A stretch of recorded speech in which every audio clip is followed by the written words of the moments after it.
അൽ ഇഹ്തിഫാലു ബിമീലാദിൽ ഹബീബി സ്വല്ലല്ലാഹു അലൈഹി വസല്ലം. നബി സല്ലല്ലാഹു അലൈഹി വസല്ലം തങ്ങളുടെ ജന്മദിനം കൊണ്ടാടുക, അവിടുത്തെ ചരിത്രങ്ങൾ പറയുക, അവിടുത്തെ പ്രശംസകൾ പാടിപ്പുകഴ്ത്തുക, നബി തങ്ങളെ ഇകഴ്ത്താതിരിക്കുക.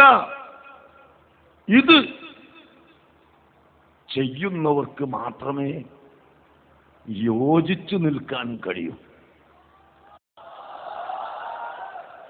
ഇപ്പോൾ എവിടെയും തർക്കമാണ്. സുബ്ഹാനല്ലാഹ്, വലിയ തർക്കം. സുന്നി ഐക്യം, ഐക്യം, ഐക്യം.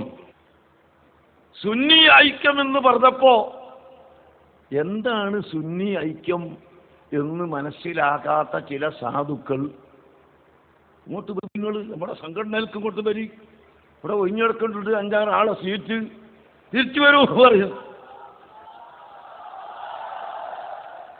സുന്നി ഐക്യം എന്ന് പറയുന്നത് സംഘടനാ ലയനം അല്ല,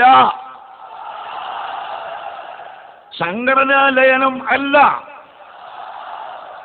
സംഘടന ഇവിടെ എത്രയുണ്ട്?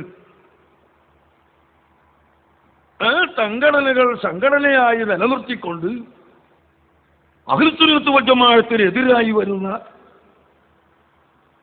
മുഴുവൻ കക്ഷികളെയും ഒറ്റക്കെട്ടായി നിയമവിധേയമായി നേരിടാൻ, പേനകൾ കൊണ്ട് നേരിടാൻ, പ്രസംഗം കൊണ്ട് നേരിടാൻ, സമ്മേളനങ്ങൾ കൊണ്ട് നേരിടാൻ ഐക്യപ്പെടുക, അതാണ് സുന്നി ഐക്യം എന്ന് പറയുന്നത്. അതിൻ്റെ അർത്ഥം പോലും അറിയാണ്ട് ഇങ്ങോട്ട് വരി, ഇങ്ങോട്ട് വരി. ഞങ്ങൾ സംഘടന അങ്ങോട്ടും പോകണ്ട ഇങ്ങോട്ടും പോകണ്ട. നിങ്ങളുടെ കയ്യിൽ സംഘടന ഉണ്ടെങ്കിൽ നിങ്ങൾക്ക് അതുമായി നടക്കാം. ഞങ്ങളുടെ കയ്യിൽ സംഘടനയുണ്ട്.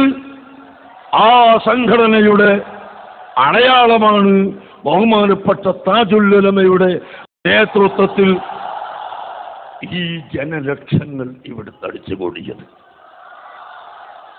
അപ്പോ സുന്നി ഐക്യം എന്ന് പറഞ്ഞാൽ നബി സല്ലല്ലാഹു അലൈഹി വസല്ലമ തങ്ങളെ നിസ്സാരപ്പെടുത്തുന്ന ആളുകൾക്കെതിരെ ഒറ്റക്കെട്ടായി നിൽക്കുക.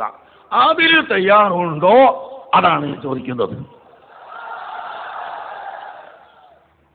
അതിനുവേണ്ടി ഏത് സ്റ്റേജിലേക്ക് ക്ഷണിച്ചാലും, സുന്നികൾ മാത്രം നടത്തുന്ന ഏത് സ്റ്റേജിലേക്കും ഏത് സദസ്സിലേക്കും എന്നെ ക്ഷണിച്ചാൽ ഇൻഷാ അല്ലാഹ് ഞാൻ പോകാൻ തയ്യാറാണ്.